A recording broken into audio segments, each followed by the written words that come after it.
एक बार audio check कीजिए please. Ji sir, आ रही है। Thank you. तो हम लोगों ने लास्ट क्लास में अपना कंप्लीट किया था ES6, जिसमें हम लोगों ने कुछ बेसिक्स अपने क्लियर किए थे कि रिएक्ट के अंदर बेसिकली नई चीज़ें क्या क्या यूज़ हो रही हैं। जैसे कि हमें पता चला वहाँ पर एरो फंक्शन होता है, वो यूज़ में है। और हमने वहाँ पर देखा कि वेरिएबल के टाइप्स, जिसको और जो थोड़ा सा आपको क्लियरिटी मिल गया कि किसका क्या काम है ना, कि लेट, वेर और कॉन्स्टेंट किस तरह से वर्क करते हैं। प्लस हमने सीखा कि अगर डेटा को हमें लूप करना है तो मैप मेथड होता है वहाँ पर, जो हम लोग वाइल लूप या फॉर लूप के थ्रू काम करते हैं। या फिर इफ़ एल्स का हमें एक ऑल्टरनेट मिला विच इज़ टर्नरी ऑपरेटर, है ना। तो इस तरह की बेसिक चीज़ हम लोगों ने देखी जो ES5 में इंट्रोड्यूस हुई, यानी कि 2015 में। अब ऐसा नहीं कि 2015 के बाद जावास्क्रिप्ट कोई अपडेट नहीं है। हम ये कह सकते हैं कि मेजर अपडेट था, और अपडेट अगर देखा जाए तो 2020 और 22 तक भी जावास्क्रिप्ट के अंदर आ रहे हैं, ठीक है। बट वो इतने ज़्यादा ऐसे नहीं कि जो डिस्कस करना बहुत ज़रूरी, कि बिना उसके तुम्हारा काम नहीं होगा, ठीक है। हाँ जी। तो आज हम लोग JSX भी हम लोग डिस्कस कर चुके हैं कि किस तरह से हम लोग लिखते हैं।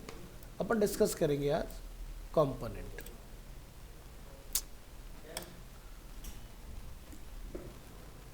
कंपोनेंट जो होते हैं, इसको लास्ट क्लास में हम लोगों ने समझा था मॉड्यूल की तरह है। जैसे याद होगा आपको, हमने लिखा था script type equal to module, define किया था हमने। शायद अवेलेबल भी होना चाहिए यहाँ पर।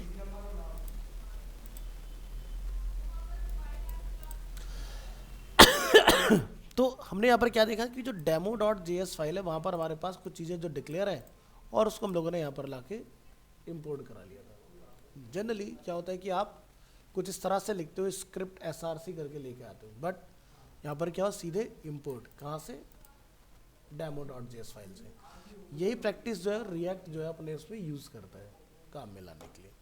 तो चलिए अब पुरानी बातों को भूल जाते हैं, अब हम यहाँ से इधर से शुरू करते हैं, ठीक है।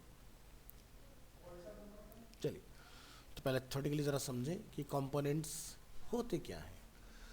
सो components are like functions that return HTML elements. अब फंक्शंस क्या होते हैं, ब्लॉक स्कोप होते हैं। मान लीजिए आपने कोई फंक्शन बनाया, बट आपने उसको कहीं पर कॉल नहीं कराया, तो फंक्शन ऑटोमेटिकली नहीं चलता है। जैसे कि हमने CSS सीखा हुआ है, अगर क्लास बनाते हैं तो क्लास जब तक कहीं बाइंड नहीं करोगे तब तक इफेक्टिव नहीं होती। बट अगर आप एलिमेंट क्लास बनाते हो तो वो ऑटोमेटिक चलती है। जैसे मैंने लिखा P एलिमेंट के लिए, P पर लग गई वो। तो फंक्शन में क्या था, कर्ली ब्रेसेस होते हैं, कर्ली ब्रेसेस कोड ब्लॉक होते हैं, और कोड ब्लॉक ऑटोमेटिकली नहीं चलते जब तक उसको बताया ना जाए।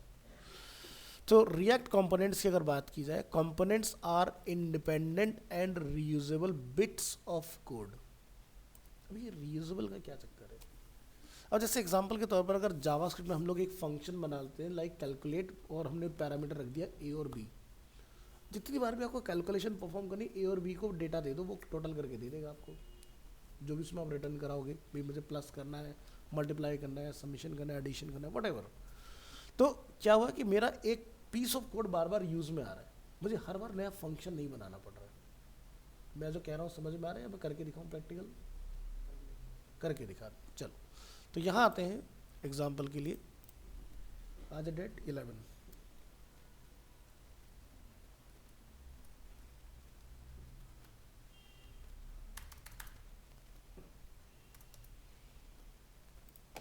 इसको बंद कर लेंगे, इन सभी फाइल्स को डिलीट कर देते हैं,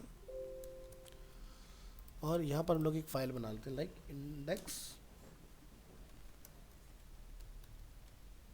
डॉट HTML। अब मान लो कि भी मेरे पास एक स्क्रिप्ट टैग है, और मैंने यहाँ पर एक फंक्शन बना लिया लाइक कैलकुलेट, और इसमें लिखा A, B, और कर्ली ब्रेस लगा के हमने इसको अपेंड करा, और यहाँ से रिटर्न कर देते हैं A + B, ठीक है। तो क्या होगा कि जब भी आपको लगे कि भाई मेरे को कहीं पर कुछ टोटल वगैरह करना है, आप सिंपल यहाँ जाके लिखेंगे जैसे कि मेरे पास एक पैराग्राफ अवेलेबल है और मुझे इसमें यहाँ पर इसका कुछ टोटल वगैरह करके दिखाना है। तो आप यहाँ पर क्या लिखोगे,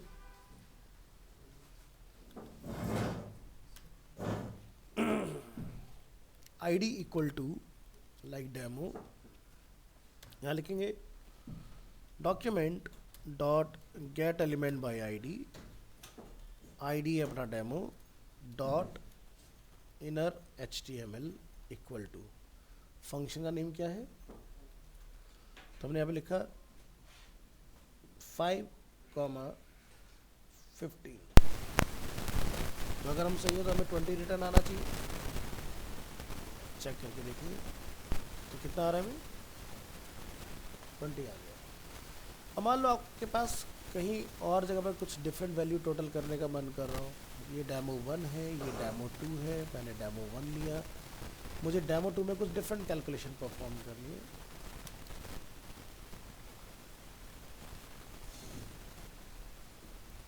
ठीक है, यहाँ से 2 फंक्शन एक ही है लेकिन मेरे लिए रीयूज हो रहा है। तो इस स्टेटमेंट का मतलब समझ में आया, components are independent and reusable bits of code. अब यहाँ तो एक हमने बेसिक तरीके से इसको समझ लिया कि भाई फंक्शन अब मुझे बार बार टोटल करने के लिए नहीं बनाना, जो भी दो वैल्यू मुझे टोटल करनी है बस कैलकुलेट लिखो, उसका मैं डेटा पास करो, काम अपना हो जाएगा। अब वेबसाइट पे कंपोनेंट क्या होता है, जैसे मान लो कि मुझे कहीं पर कोई फंक्शनैलिटी कॉल करानी है, तो आप बार बार तो बनाओगे नहीं। जैसे हेडर हो गया आपका, वो पूरी वेबसाइट का यूनिक रहेगा, है ना, फुटर हो गया वो कॉमन जाने वाला है अपना, तो क्या करोगे आप इस तरह की चीज़ों को कंपोनेंट में डिक्लेयर करते हो। ठीक है, तो यहाँ पर पेज नहीं बोलते, यहाँ पर पेज को हम लोग क्या बोलते हैं, कंपोनेंट बोलते हैं।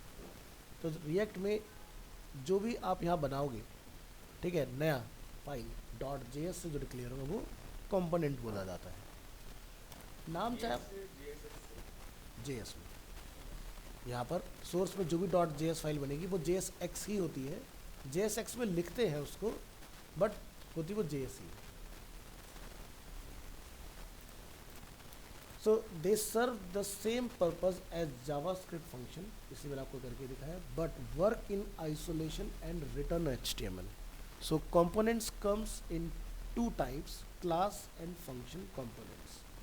क्लास का यूज धीरे धीरे अब कम हो रहा है। So in older React code base you may find class component use, it is now suggested to use function component along with hooks which were added in React 16.8। Earlier version में class का use ज़्यादा होता था, modern react में, यानी कि अगर हम लोग बात करते हैं रिएक्ट का 18 जो चल रहा है एट प्रेजेंट, इसमें आपका फंक्शन का ज़्यादा यूज़ है। क्लास में कोड ज़्यादा लिखना पड़ता है, फंक्शन में कोड कम लिखना पड़ता है, बट सीखेंगे दोनों को। तो चलिए क्रिएट करते हैं first component। So when creating a React component, the component's name must start with an uppercase letter। कहने का मतलब जैसे कि अभी हमने यहाँ पर एक HTML फाइल के अंदर जब कैलकुलेट बनाया तो C स्मॉल है, बट React के केस में अगर आप बनाओगे तो स्मॉल नहीं हो सकता, क्योंकि JSX के अंदर चल रहा है तो आपको कैपिटल में भी बनाना पड़ेगा। तो ये चीज़ हमें क्लियर हुआ। अब यहाँ पर हम लोग सबसे पहले बनाएंगे class component. A class component must include the extends। extend आपको पता है क्या होता है, यानी कि मुझे एक क्लास को दूसरे में अगर डालना है तो extend का यूज़ होता है कि मैं इस क्लास को कार को गैराज में एक्सटेंड करूँगा एग्जांपल के तौर पर, उस तरह से। सो react dot component statement, this statement creates an inheritance to react dot component and gives your component access to react components function। The component also require a render method, this method returns HTML। So example के तौर पर अगर आप यहाँ पर class बना रहे हैं तो आप लिखिए जैसे create a class component called car, तो C क्या है, कैपिटल है, तो आप लिखेंगे इसको class, this is a keyword car, this is your class name, हमने लिखा एक्सटेंड्स रिएक्ट डॉट कंपोनेंट। तो इस बार तो ऐसा तो कुछ आया नहीं कि एक क्लास को हम लोग किसी दूसरी क्लास में डाल रहे हैं, तो इस बार क्या हो रहा है, रिएक्ट कंपोनेंट के अंदर डाल रहे हैं। हमने क्या बोला, रेंडर फंक्शन के अंदर मेथड के अंदर रिटर्न कराया हमने मैटर यहाँ से कि भाई हाय आई एम कार, अब अगर यही काम आप फंक्शन कंपोनेंट में करोगे तो आप क्या लिखेंगे, फंक्शन, यहाँ पर भी कैपिटल से बिगिनिंग होगी और आप सेम चीज़ लिख सकते हो। तो क्या दिखाई दे रहा है, कोड जहाँ पर 5 लाइन में है 3 लाइन में ख़त्म हो गया और सेम ये पर्पज़ हमारा सॉल्व हो रहा है। बस ये क्या है, ओल्डर प्रैक्टिस है, ये मॉडर्न प्रैक्टिस है। ठीक है, अभी तो आप फंक्शन यहाँ पर बिल्कुल एकदम जो हम लोग जावास्क्रिप्ट पढ़ गए उसी तरह से देख रहे हो। अगर हम लोग इसको भी अगर वैसा बना लें एरो के अंदर, क्योंकि सिंगल स्टेटमेंट आप निकाल रहे हो ना, तो एक ही लाइन में ख़त्म हो जाएगा आपका। तो यानी कि हमारी जो ऐप होगी वो और भी ज़्यादा लाइट वेट बनेगी। तो यहाँ पर लोग देखेंगे function, here is the same example as a verb but created using a function component instead. A function component also return HTML and behaves much the same way as a class component, but function components can be written using much less code and easier to understand and will be preferred। ठीक है, तो code की length भी कम होगी। तो शाबाशी, कभी मैं हमेशा कहता हूँ कि बड़ा कोड लिखने में नहीं है, कम कोड में सेम रिजल्ट लाने में है, और जो एथिकल भी है और किसी को समझ में भी आ जाए। तुम सोचो कि भी मैंने 50 लाइन का कोड लिख दिया, उसका कोई फ़ायदा नहीं। जब आउटपुट 5 लाइन से आ सकते हो, 50 से अपना ऐप ही आप स्लो करोगे। और रिएक्ट में आने के बाद मेन पॉइंट ही है स्पीड का, क्योंकि रिएक्ट को इंडस्ट्री प्रेफर क्यों करती है, ताकि ऐप हमारी लाइट वेट हो।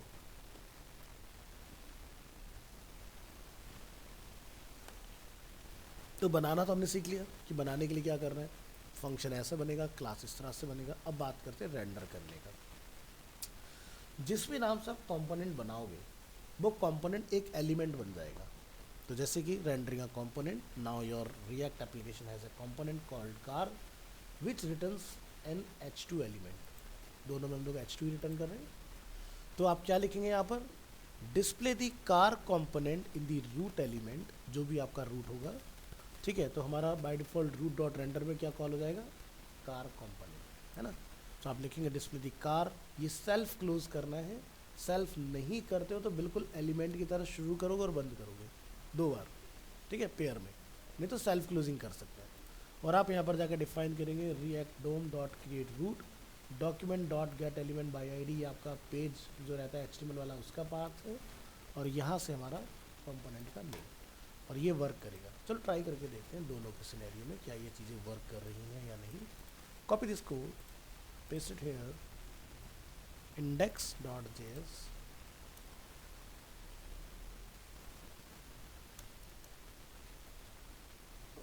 इस तरह से। तो मैसेज को किससे रिप्लेस कर देंगे, कार, ठीक है। और याद है क्या लिखोगे, CD, फोल्डर का नेम है माई ऐप, और क्या गड़बड़ है, रिएक्ट के अंदर डजंट एग्जिस्ट, किसी फोल्डर में चली गई है क्या, CD my app npm start, MP हो गया था वो, स्पेलिंग टाइपो एरर हुआ। चलिए यहाँ से करिए रन और अपने वेब ब्राउज़र को विजिट कीजिए, इसको बंद कर दो।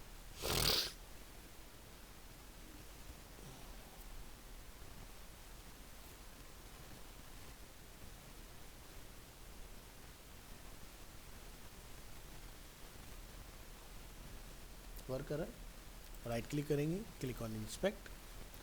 सो अगर आप यहाँ पर देखोगे डेटा तो आपको सिर्फ और सिर्फ H2 मिलेगा, इसमें आपको ये नहीं पता चलेगा ये क्लास के थ्रू आया किसके थ्रू आया, ठीक है। इसी तरह से अगर हम लोग बात करें instead of class function component की, तो आप यहाँ पे क्या लिखेंगे, फंक्शन है, और फंक्शन का नेम हम लोग क्या रख दें, और एंटर। अब यहाँ से क्या रिटर्न करना चाह रहे हो,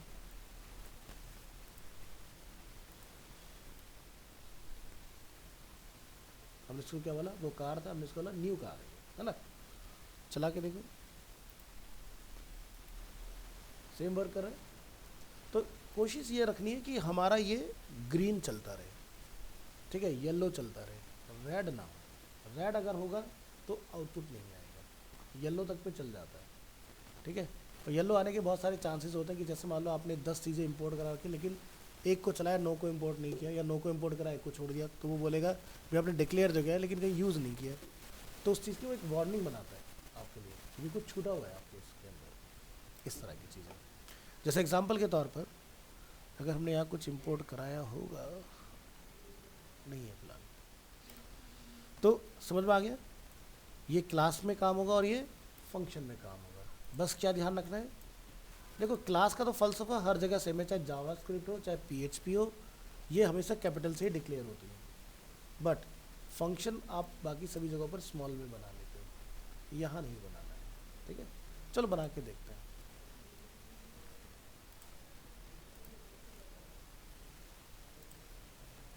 क्या लिखा आ रहा है,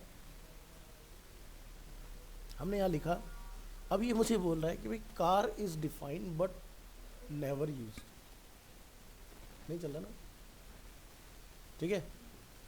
अब इसको ज़रा ब्राउज़र पे लेके जाओ, क्या कोई आउटपुट है हमारे पास, नहीं चल रहा ना, क्योंकि JSX में आपको इसी चीज़ का ध्यान रखना है कि जब भी आप कोई बनाओगे फंक्शन या कोई क्लास, क्लास के लिए तो प्री डिफाइंड है, कैपिटल से शुरू होगा। फंक्शन के केस में आपको ध्यान रखना है कि कैपिटल से ही शुरू होना चाहिए, अदरवाइज ये नॉन एग्जीक्यूटेबल हो जाता है। अब चल जाएगा, ठीक है। आगे समझते हैं। तो यहाँ तक का पार्ट क्लियर हुआ कि किस तरह से बनाना है और किस तरह से उसको रेंडर कराना है हमने। अब इसमें एक चीज़ आती है props. Props stand for properties, जिसको हम लोग शॉर्ट में प्रॉप्स बोलते हैं। So comments can be passed as props, components can be passed as props, which stands for properties. So props are like function argument and you send them into the component as attributes. अब example के तौर पर use an attribute to pass a color to the car component and use it in the render function. So जैसे हमारे पास एक function है car, हमने यहाँ पर एक props, ज़रूर नहीं प्रॉप्स ही लिखना, आप कुछ और भी लिख सकते हो, बट प्रॉप्स प्री डिफाइंड है, ठीक है। और इससे ऐप को काफ़ी अच्छी क्लियरिटी मिलती है। आपने क्या करना है, एक्सप्रेशन में जाके इस तरह से जो भी आप अपनी प्रॉप का नेम रखना चाहते हो डिफाइन कर दो। अब या तो ये यहाँ पर डिफाइन करोगे, फिर यहाँ पर कॉल करोगे, या फिर आपने यहाँ पर लिख लिया और यहाँ पर आपने उसको जाके वैल्यू दे दिया। तो देखो जैसे कि हमारा फंक्शन है, तो फंक्शन एक टैग की तरह है, तो प्रॉप जो भी है वो क्या बन जाएगा, एट्रीब्यूट, और एट्रीब्यूट को जो भी आप वैल्यू दोगे वो वहाँ पर रेंडर होगी। अब इसका मतलब ये नहीं कि कलर रेड मतलब रेड कलर हो जाएगा, रेड प्रिंट होगा, यानी कि I am a red car, ठीक है। ट्राई करके देखते हैं, कॉपी, ये छोड़ो, यहाँ से डायरेक्ट लिख दो, इधर जाओ, प्रॉप्स, क्या लिखेंगे यहाँ पर, कुछ भी लिख सकते हैं, ठीक है। और यहाँ पर जाके आप डिक्लेयर करेंगे colour equal to double quote में कैंडी रेड फॉर एग्जांपल, और ऐप अपना चल ही रहा है तो यहाँ पर अपडेट होना चाहिए। स्पेस हमने नहीं लगाया तो वो आपको यहाँ पुट करना पड़ेगा और ये वर्क कर जाएगा, ठीक है। तो कहीं भी आपने कोई डायनेमिकली बाइंडिंग करनी है तो इस तरह से अपनी बाइंडिंग वगैरह इसके अंदर कर सकते हो। तो प्रॉप्स क्या हो गया, pre defined, stand for properties. आगे चलते हैं, अब बात करते हैं कंपोनेंट्स इन कंपोनेंट, कि भाई मुझे एक कंपोनेंट जो मैंने बनाया उसको दूसरे में एक्सटेंड करना है, ठीक है। तो हमारे पास क्या है, एक कार कंपोनेंट है और एक गैराज के नाम से कंपोनेंट है, लेकिन मुझे गैराज को जब मैं रेंडर करूँ तो दोनों कंपोनेंट आ जाएँ। तो आ गया तुम्हारा वाला एग्जाम्पल जो तुम चाह रहे थे कुछ। तो इसमें आप क्या करोगे, पहले वाले कंपोनेंट को दूसरे वाले में इंट्रोड्यूस कर दो, ठीक है। अब ये क्लास होता तो लिखना पड़ता है एक्सटेंड, बट कंपोनेंट के केस में इतना झमेला नहीं है। मतलब अगर मैं इस कोड को यहाँ से कॉपी कर लेता हूँ इस तरह से और यहाँ पाओगे तो हमारा कंपोनेंट का नाम क्या है, कार। हमने यहाँ पर रेंडर क्या कराया है, कार।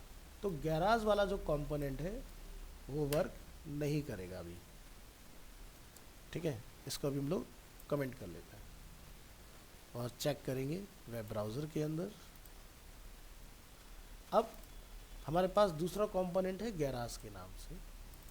तो गैराज वाले कंपोनेंट के केस में आप क्या करेंगे, पहले कार को कॉल कराएं और फिर कार की जगह पर गैराज को रेंडर कराओ, और दोनों कंपोनेंट एक्टिव हो गए। यानी कि कार किस में है, गैराज के अंदर, और गैराज जब रेंडर होगा तो वो अपने साथ में कार को भी प्रिंट करेगा। यानी कि इसको बोलते हैं चेनिंग। एक साथ आप मल्टीपल कंपोनेंट अलग अलग बनाओ और उसको आप कॉल करा सकते हो इस तरह से। तो चॉइस तुम्हारी है कि मुझे लाइन ऊपर रखना है, नीचे रखना है, ऐसा कोई कंडीशन नहीं कि ये ऊपर नीचे नहीं हो सकता, चलेगा, इससे कोई लेना देना नहीं। बट हम क्वेश्चन कर रहे हैं who lives in my garage, तो क्या आंसर आ रहा है, आई एम अ कार। तो ये सही इसका सिस्टम है, ठीक है। तो यहाँ पर फंक्शन कंपोनेंट में आपको ये और बेनिफिट मिल गया। अब हम बात करते हैं पूछो।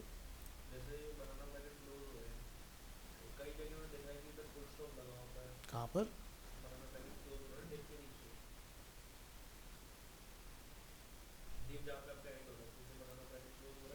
हाँ वो नहीं, वो फुल स्टॉप नहीं, सेमी कॉलन होता है वो, हाँ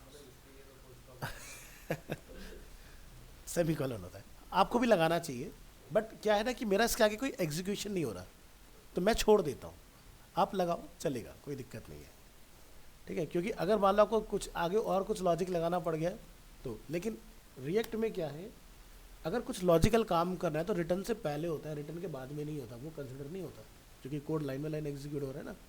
तो यहाँ लगा दो तो भी कोई दिक्कत नहीं है, वैसे बेस्ट प्रैक्टिस है, बट मैं नहीं लगाता अपने में। तुम लगाओ चलेगा, कोई दिक्कत नहीं है, सक्सेसफुल आ रहा है देखो अभी, ठीक है। तो ये सही प्रैक्टिस है, लगाओ अगर लगाना चाहते हो, ठीक है। इस पर भी लगा सकते हो, ये लाइन यहाँ पर एंड हो रहा है, यहाँ भी लगा सकते हो, ठीक है, यहाँ भी चलेगा। बट मुझे पता है ना मैं आगे कुछ और नहीं लिखने जा रहा हूँ, तो इसलिए मैं छोड़ देता हूँ उस चीज़ को।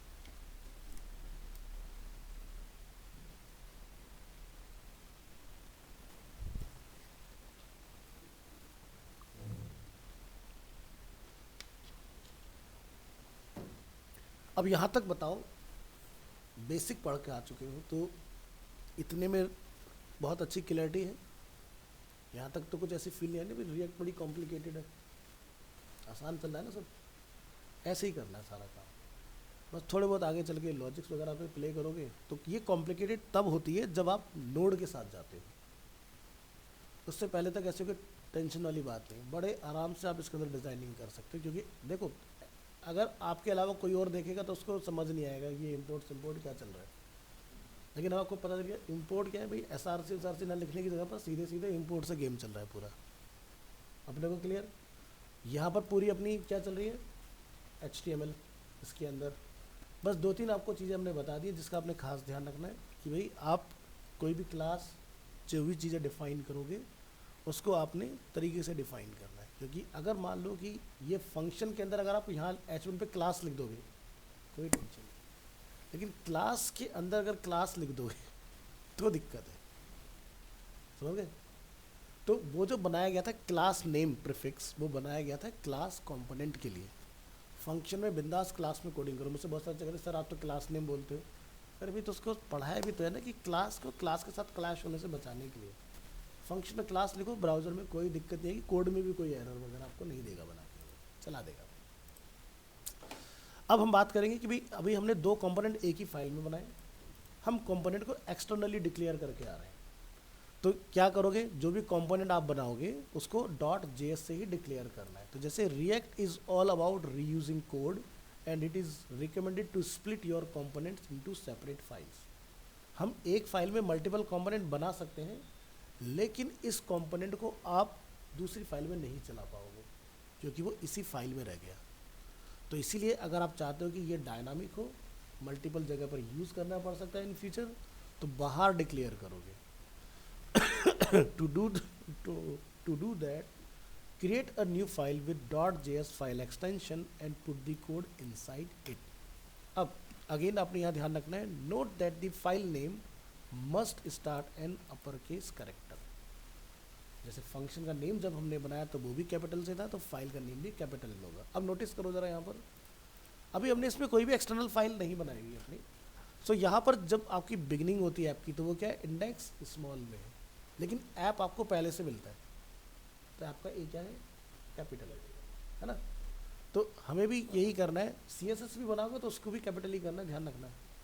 तो यहाँ पर आप एक न्यू फाइल जाके क्रिएट करके आ जाओगे, ठीक है, जो भी आपको बनाना है। जैसे हमने यहाँ पे लिख दिया car.js, ये फाइल हमें यूज़ करना है। कहाँ करना है, इंडेक्स में करना है। तो हम यहाँ पर ये बोलते हैं कि भाई ये जो भी हमने यहाँ से लिखा इसको यहाँ से हटाओ और कहाँ ले जाओ, एक्सटर्नल फाइल, ठीक है। लेकिन आपको यहाँ पर लिखना पड़ेगा साथ में एक्सपोर्ट डिफ़ॉल्ट, जो आपने नाम रखा है वही आपने लिखना है। अक्सर हमसे स्टार्टिंग में गलती ये हो जाती है कि हम यहाँ पर ब्रैकेट लगा देते हैं, ये चलेगा नहीं, ठीक है। तो ध्यान रखना है कि भले से हमने फंक्शन बनाया लेकिन यहाँ पर फंक्शन नहीं लगाना है, ओनली कार लिखना है। तो बहुत सारे नए नए स्टूडेंट जब करके आते हैं ना, सर सब कुछ वैसे ही किया आपके जैसे, लेकिन चला नहीं। क्यों नहीं चला, क्योंकि वो बाई मिस्टेक जावास्क्रिप्ट वाली प्रैक्टिस चला देता है यहाँ पर। तो ये ब्रैकेट नहीं आएगा, ओनली कार ही लिखना है। लिखने के बाद सेव एंड क्लोज। अब आप यहाँ जाके लिखेंगे इसको इम्पोर्ट, ठीक है। अब इम्पोर्ट में हम क्या लिखें यहाँ पर, देखो जिस नाम से आपने यहाँ पर एक्सपोर्ट किया वो नेम वहाँ पर आपने लिखना है। तो यहाँ क्या लिखेंगे, import car from single quote dot slash यहाँ पर कार। तो मेरा मतलब कहने का ये कि जरूरी नहीं कि आपको यहाँ फाइल का नेम कार ही रखना है, आप संता बनता रोहन मोहन जो मर्जी रखो। यहाँ जो नेम आएगा ये फाइल का नेम नहीं है, यहाँ जो नेम आ रहा है वो कंपोनेंट का नेम है यहाँ पर, ठीक है। तो फाइल नेम कुछ भी हो, डजेंट मैटर, ये वाला पार्ट इंपोर्ट में डिड्यूस करना होता है। अब बहुत सारे स्टूडेंट कहते हैं क्या सर हम यहाँ पर .js लिखें, चला दूँ, कोई दिक्कत नहीं है, नहीं लिखो तो भी कोई दिक्कत नहीं है, हमें बताने की ज़रूरत नहीं, क्योंकि तो ऑलरेडी JS के एनवायरनमेंट में है ना, तो हमें डिक्लेयर नहीं करना होता इस चीज़ को। अब यहाँ पर जाके हम लोग देखें कि अभी कार का हमें आउटपुट मिल रहा है कि नहीं। तो कार में हमने क्या लिखा, हमें कार, तो यहाँ पर मुझे सक्सेसफुली अभी रिटर्न आ रहा है, और यहाँ जाके आप देखोगे ये वर्क कर रहा है। तो चलो जरा अपडेट करके देखते हैं। लिखा न्यू, क्या हो गया, काम कर गया।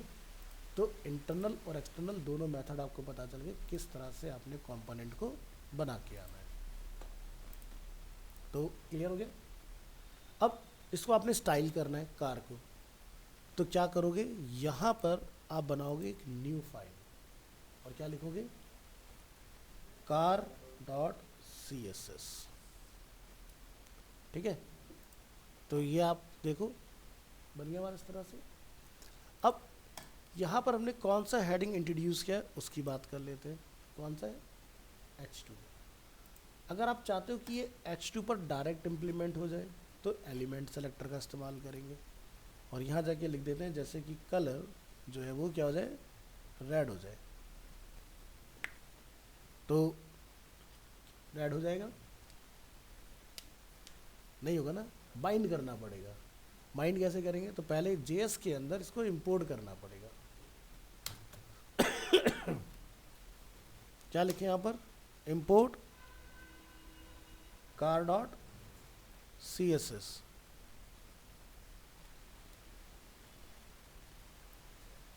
ठीक है। तो क्या गलती हो गई हमसे ये बताओ,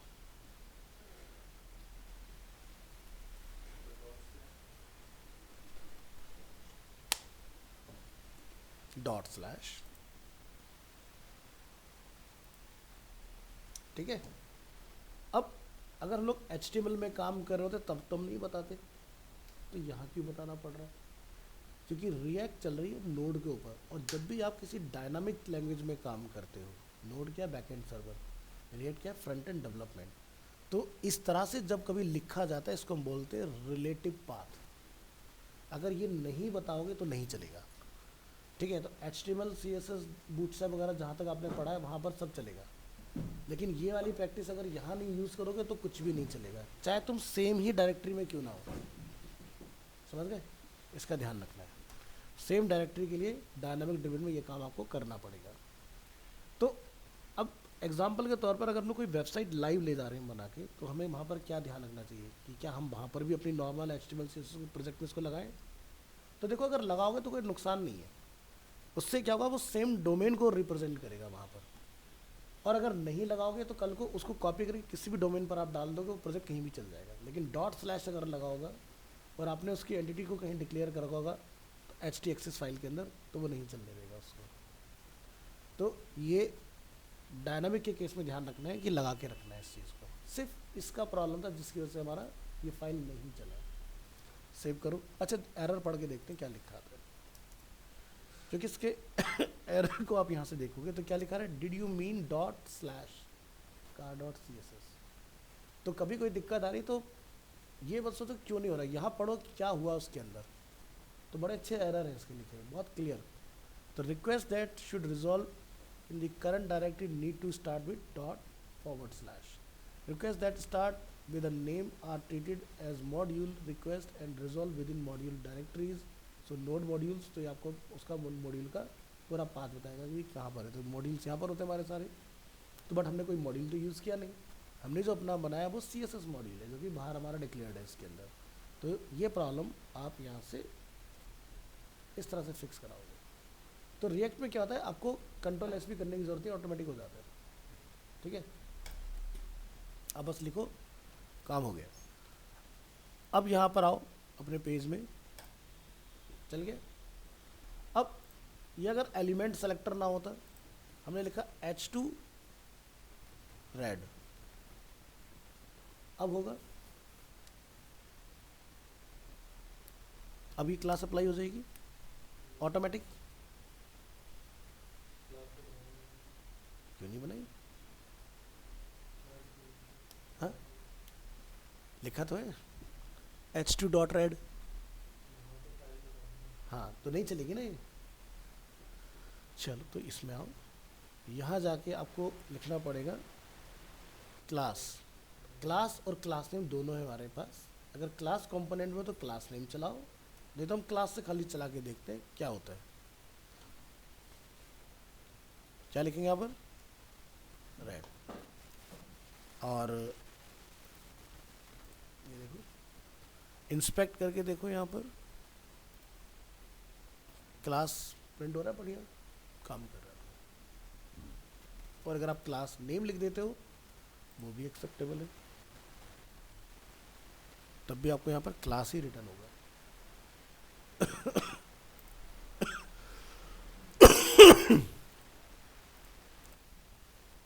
तो सूजल अगर हम लोग ये लिख देते हैं इस तरह से, तो इसका क्या मतलब होता है?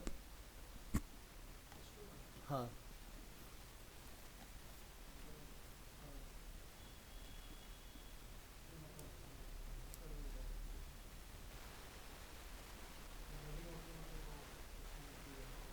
ठीक है। नहीं तो उसका मतलब काम हो क्या रहा है यहाँ पर? भाई अगर मैं इसको हटा देता हूँ, आउटपुट तो भी आ रहा है, तो इसको लगाने का हटाने का फ़ायदा क्या हुआ मुझे?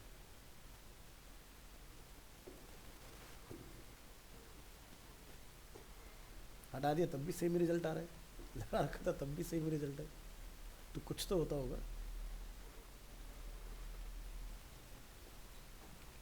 विवेक,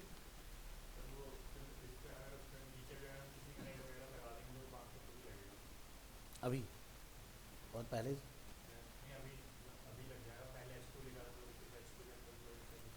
हाँ, तो अगर मैंने किसी क्लास के आगे एलिमेंट को डिक्लेयर कर दिया तो वो सिर्फ और सिर्फ एलिमेंट पर ही चलेगा और कहीं काम नहीं करेगा वो। ठीक है, तो जैसे अगर मैं यहाँ लिख देता हूँ P.red, तो पैराग्राफ तो है ही नहीं, तो रेड क्लास इफेक्टिव नहीं रहेगी। अब इस केस में टेक्स्ट आपका न्यूट्रल हो जाएगा, यानी कि अगर P एलिमेंट मिलेगा तभी वो इफेक्टिव होगा उस केस में।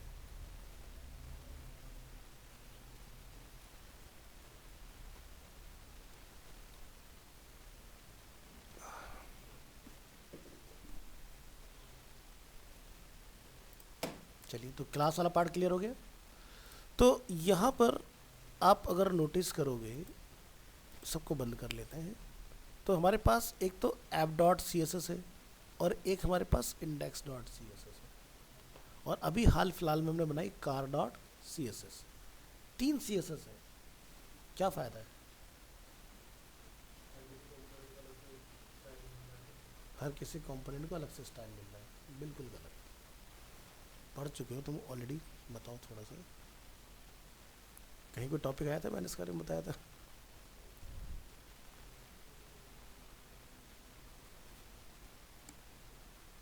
देखो इसको समझो, ये क्या सिस्टम है। मान लीजिए कि आपके पास index dot J S file है ना, और इंडेक्स के अंदर क्या कॉल होता है हमारा, जो डिफ़ॉल्ट फाइल को अगर हम लोग पकड़ते हैं तो उसमें क्या होता है, ऐप होता है। और जब भी कोई प्रोजेक्ट बनता है तो सारी चीज़ें ऐप में इंपोर्ट कराई जाती हैं, और ऐप अपना डेटा किसको देता है, इंडेक्स को देता है। अगर आप चाहते हो कि मुझे हर एक कंपोनेंट के लिए अलग अलग कोड ना करना पड़े सीएसएस में, तो सारा कोड इंडेक्स डॉट सीएसएस में कर दो। आके सब कहाँ मिल रहे हैं, इंडेक्स में, अपने आप सबके स्टाइल लगते चले जाएंगे।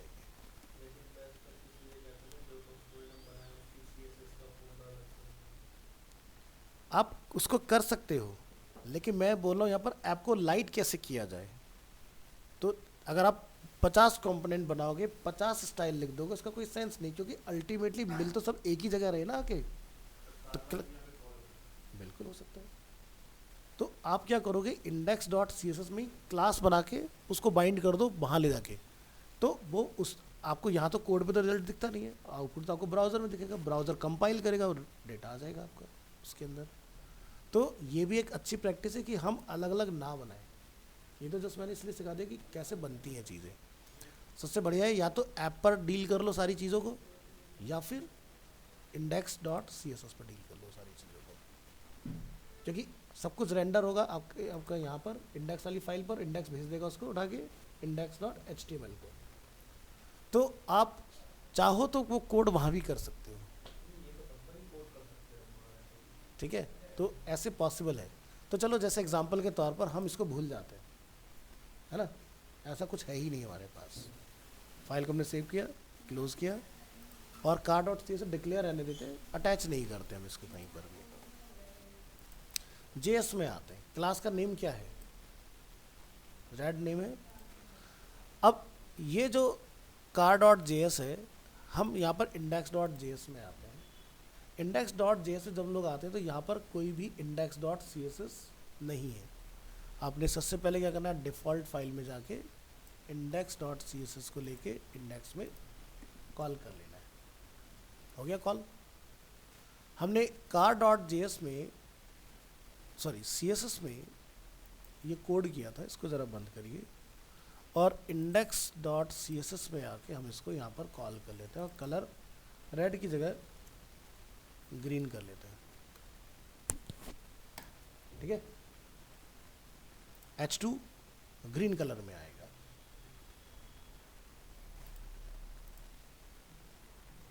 क्या समझ में आया, कंपोनेंट आके किसको जा रहा है, ऐप को, चाहो तो ऐप को पकड़ लो या फिर उसके डैडी को इंडेक्स को पकड़ लो, काम आपका तब भी हो जाएगा। क्योंकि एक, हाँ, क्योंकि जैसे बोलते ना कि एक मेन स्टाइल कौन सा है, तो यहाँ पर index dot C S S हो गया हमारे पास। अब इससे फ़ायदा क्या होगा, अगर आपके पेज से 50 कंपोनेंट हैं और 50 कंपोनेंट मिलके एक फ्रंट एंड बना रहे हैं, तो 50 कंपोनेंट के साथ में 50 सीएसएस की भी तो रिक्वेस्ट गई, उससे कौन लड़ेगा, तो सर्वर पे लोड अननेसेसरी। तो गूगल क्या कहता है कि भाई अगर आपके पेज से बहुत ज़्यादा रिक्वेस्ट है उसको कम करो। तो सबसे पहली चीज़ कि सीएसएस और जेएस उसकी रिक्वेस्ट कम से कम होनी चाहिए, ज़्यादा नहीं। तो बिलो 10 की रिक्वेस्ट में अगर आपने सारा काम करा दिया, उससे बढ़िया कुछ नहीं है। तो अब हमें क्या क्लियरिटी मिल गया, अलग भी बना सकते हैं और सेम जगह पे भी, क्योंकि क्लास का नेम तो यूनिक रख सकते हैं ना हम लोग, क्योंकि हम लोग कार के लिए बनाया, तो हमने कार के नाम से बना दिया H2, तो चलेगा अपना, कोई दिक्कत नहीं है।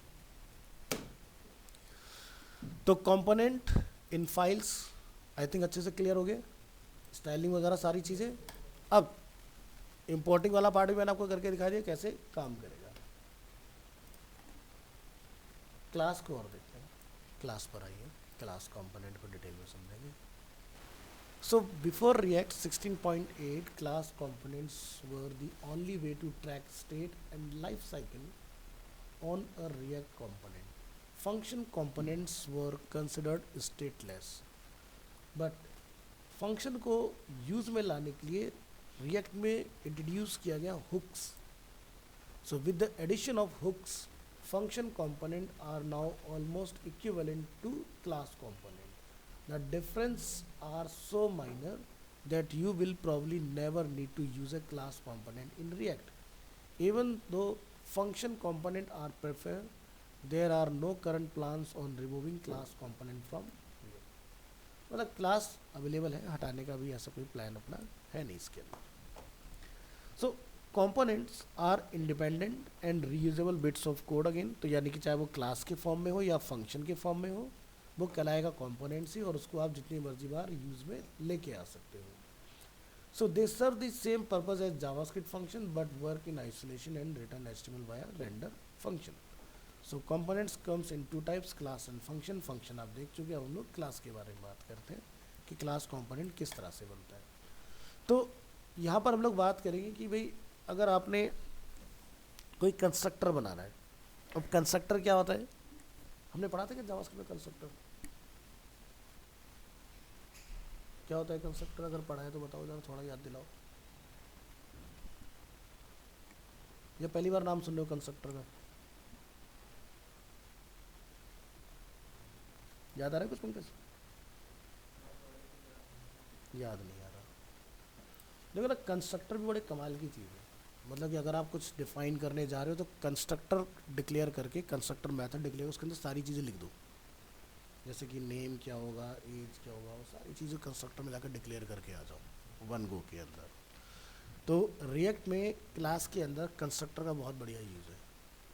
बट मैं क्लास तुम्हें बता दे रहा हूँ, लेकिन आप काम फंक्शन के साथ ही करो, क्योंकि क्लास पुरानी प्रैक्टिस हो चुकी है. मॉडर्न जितनी भी नई वेबसाइट्स बन रही हैं, अब क्लास कोई भी यूज़ नहीं कर रहा, just because of lengthy code. बड़े लंबे लंबे कोड होते हैं अननेसेसरी, जो कि आप चंद लाइनों में निपटा सकते हो फंक्शंस के अंदर. तो चलिए, when creating a React component, the component name must start with upper case letter, जो कि अर्लियर एग्जांपल हम लोग देख चुके हैं. जैसे कि हमने कार कंपोनेंट बनाया और उसको हम लोगों ने रेंडर कराने का देखा. अब देखते हैं component constructor. If there is a constructor function in your component, this function will be called when the component get initiated. So the constructor function is always you initiate the component properties. In React, component properties should be kept in an object called state. So the constructor function is also where you honor the inheritance of the parent component by including the super statement. इसका हमने last class में जिक्र किया था, which executes the parent component constructor function, and your component has access to all the function of the parent component react.component. तो मान लीजिए कि हमारे पास एक क्लास अवेलेबल है कार के नाम से, हमने उसके अंदर कंस्ट्रक्टर बनाया फंक्शन, उसके अंदर हमने सुपर को कॉल कराया हुआ है. तो सुपर कब कॉल होता है? जब एक क्लास में किसी दूसरी क्लास को इंसर्ट कराया जाता है. ठीक है,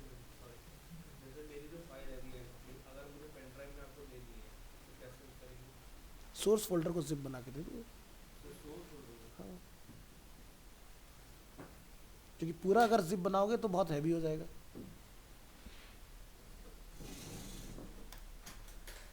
क्योंकि इंस्टॉल ऑनलाइन करते तो बहुत जल्दी होता है. अब नोड मॉड्यूल में क्या होता है, बहुत सारी आपकी वो होती हैं फाइलें, तो इसलिए वो टाइम लगाता है जिप बनाने में उसकी. या फिर खाली एक फाइल ही भेज दो, डिपेंडेंसी बता देना क्या क्या डाल रखी है, ताकि मैं उसको मैच करा लूँ अपने पास. डिपेंडेंसी मतलब एनपीएम से जो तुमने कमांडें चलाई हैं. तो वाइट वाला मेरे में चल जाना चाहिए, भेजो ज़रा. उसमें कोड लिखने का तरीका कोई डिफरेंट थोड़ी ना, सेम ही तो है. हाँ तो बस ठीक है, तो मेरे को खाली कंपोनेंट दे दे, ऐसे ही चल जाएगा.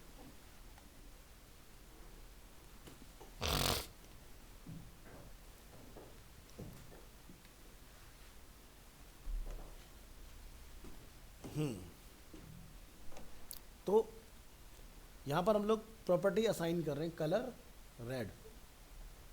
ठीक है, अब फंक्शन कंपोनेंट पढ़ के आ चुके हो, वहाँ पर डिफाइन करना कितना आसान है. आपने यहाँ पर जाकर डिफाइन किया प्रॉप्स और नीचे एक्सप्रेशन का प्रॉप्स डॉट कलर, और कलर इक्वल टू अपने पास किया, आपका कलर एग्जीक्यूट हो गया। तो पहला तो स्ट्रक्चर कुछ इस तरह से बनेगा, create a constructor function in the car component at the colour property. तो हमने यहाँ पर कंस्ट्रक्टर बनाया और हमने इसको प्रॉपर्टी ऑफर की। इसके बाद हम लोग यहाँ से मैसेज को रेंडर करें। अब इसमें हम कलर प्रॉपर्टी को यूज़ कर रहे हैं, तो हमने लिखा this dot state dot colour. ठीक है, तो दिस डॉट स्टेट, यहाँ पर आपने कलर को बताया, और यहाँ पर आपको तीन चीज़ लिखनी पड़ेगी, दिस डॉट स्टेट और आपका कलर। कलर के इक्वल टू जो भी रखा हो वो आपका कॉल होगा। चला के देखो, कॉपी और अपनी इंडेक्स फाइल में आओ, इंडेक्स डॉट जेएस फाइल।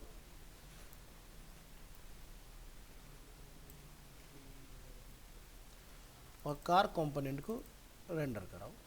क्या लिखा रहा है, कंपाइल्ड सक्सेसफुली।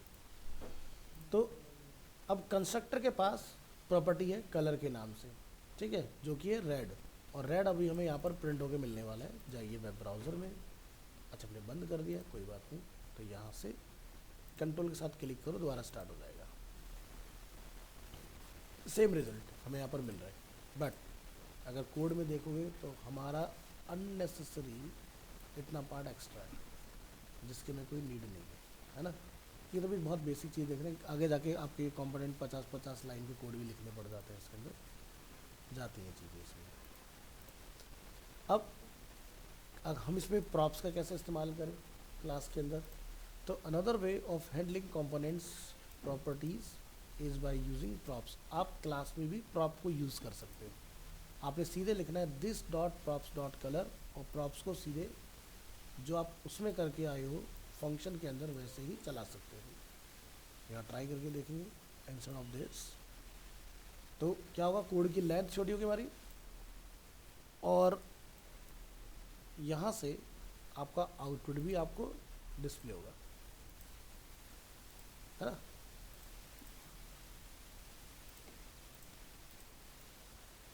तो मुझे इन 2 लाइनों की नीड नहीं, इसको हटा दो, और अपना कलर इक्वल टू जो भी रखना चाहो, पिंक रेड, वो अपना डिफाइन कर दो। चलो, अब कंस्ट्रक्टर में प्रॉप्स को अगर हमें पास करना हो, तो कंस्ट्रक्टर जहाँ आपने डिफाइन किया है उसमें भी आप अपना प्रॉप्स लोड करा के आ सकते हो। तो हो गया डायरेक्ट, यानी कोड का लेंथ कम हो गया और काम आसान हो गया। So if your component has constructor function, the prop should always be passed to the constructor and also to the react component via super method। तो आपने यहाँ पर प्रॉप्स को डिफाइन करना है। अगर कंस्ट्रक्टर को प्रॉप्स दोगे तो ध्यान रखना सुपर को भी आपको प्रॉप्स डालना पड़ेगा, ठीक है। तो इस चीज़ का आप खास ध्यान रखें। और सुपर कब कब हमारे काम में आएगा, जब जब आप इसको कंस्ट्रक्टर के साथ चलाओगे, एक्सटेंड कराओगे, आपको इसको लगाना है। अब आप यहाँ पर देख सकते हो ये वाला जो प्रॉप है, इसकी प्रॉपर्टी आप यहाँ से दोगे, जिसमें क्या लिखा, मॉडल इज़ हुंडई, तो ये अब आपका मॉडल जो है यहाँ पर प्रिंट करेगा। इसको इतना कोड उठाइए और इसको रन करो। यहाँ लिखेंगे मॉडल, स्पेलिंग मैच होना चाहिए प्रॉपर, और यहाँ जाके इसको डिफाइन कर दो।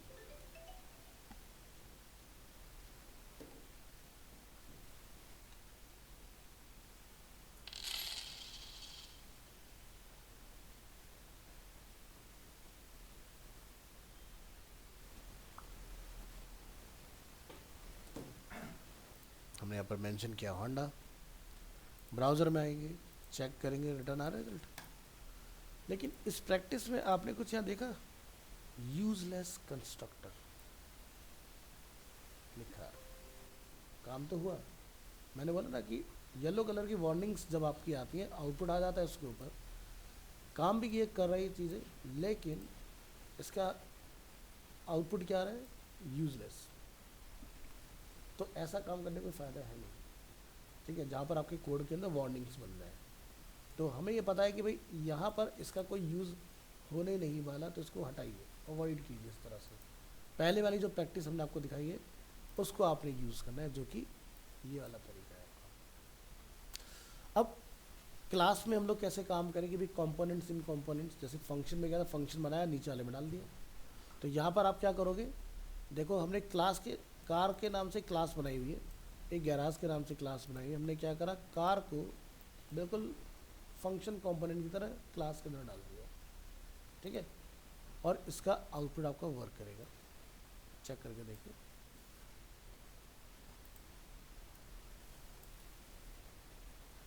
नीचे गैराज को रेंडर कराइए, सक्सेसफुल। और ये देखिए,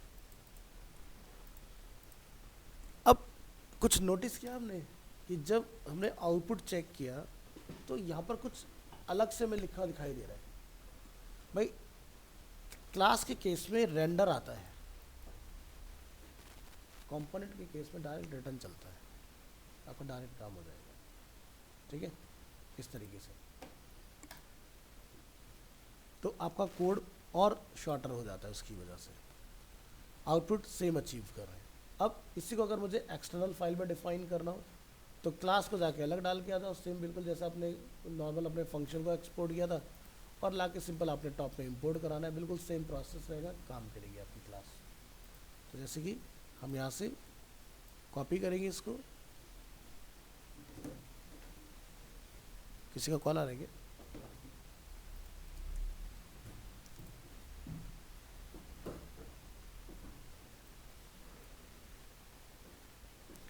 तो यहाँ जाइए car.js। तो फंक्शन का स्ट्रक्चर ध्यान से देखो, क्लास में जब काम करोगे तो एक चीज़ आपको एडिशनल डालनी है ऊपर, क्या है, इंपोर्ट रिएक्ट फ्रॉम रिएक्ट। फिर उसके बाद आप अपनी क्लास को डिक्लेयर करके आओगे और इंडेक्स फाइल से, अब मैं इसको यहाँ पर कमेंट आउट कर देता हूँ और यहाँ पर आप जाके लिखोगे import car from dot slash car. Line को टर्मिनेट करो और यूज़ करो, ब्राउज़र में आइए, वर्क करेगा, ठीक है। तो ये काम आपने करना है। तो क्या है, React is all about reusing code. तो यहाँ पर आपने क्या करना है, note that the file must start by importing React as before and it has to end the statement export default car. तो फंक्शन कंपोनेंट के कंपैरेटिवली क्लास कंपोनेंट में एक लाइन आपको और एडिशनल इंट्रोड्यूस करना है, अगर नहीं होगा तो ये काम नहीं करेगा आपका। तो क्लास के लिए ये रिक्वायर्ड है, इस तरह से। बाकी सिंपल लाके कॉल कराओ और यूज़ करो। तुम्हारा कोई डाउट है? क्योंकि फिर टाइम खत्म हो जाएगा, पूछना है तो बताओ, फिर इसको हम लोग नेक्स्ट क्लास में आगे बढ़ाते हैं। इसको वहीं लगा दो। आज ऑनलाइन कोई नहीं आया, तुम तो ऑफलाइन हो गए। ध्रुव नीचे है, टोटल 4 ही लोग हैं। ओह 4-4 50-50। अमन अंकिश कहाँ है? ओए